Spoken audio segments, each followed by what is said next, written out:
Riwruog tend jodong Luo kotelnegi kod ker Odungi Randa oyango chenro magingo mabiro walo nyangile mar oganda Luo mong'ere ni patron gi dho ngere.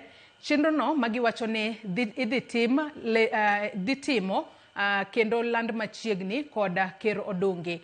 Magi ne giyango e kinde mane gitwak gi ute fwambo e kar romo ma Ofafa e boma ma Kisumu, kuma bende ne gijiwo oganda Luo mondo obed e twech achiel mar siro jatend piny William Ruto e yiero mabiro mar 2027 ka giikore ne chungo ng'atgi e yiero ma higa 2032.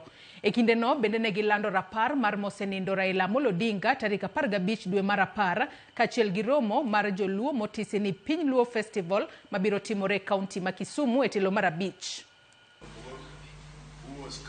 The 5th Piny Luo Festival is scheduled to be held in Kisumu on the 14th to 16th of December 2026.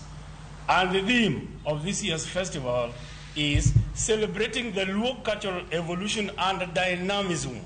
We urge all Luo communities in East and Central Africa to participate in this year's event just like they did in previous events. As you are aware, ladies and gentlemen, we lost our patron Raila Amolo Odinga. We are now in the process of installing the new patron, which will be communicated to you very soon by our chair Ker Odungi Randa. Wabiro luongo wajumbe, waziri, MCAs, jotend kanise te mag Luo kamoro amora gintiere mondo wayud the way forward. Ta kwayo joluo mondo oriwre ne higa mar 2027 wadhi go kura achiel ma joluo. Kitamori to nchiong'ong'o.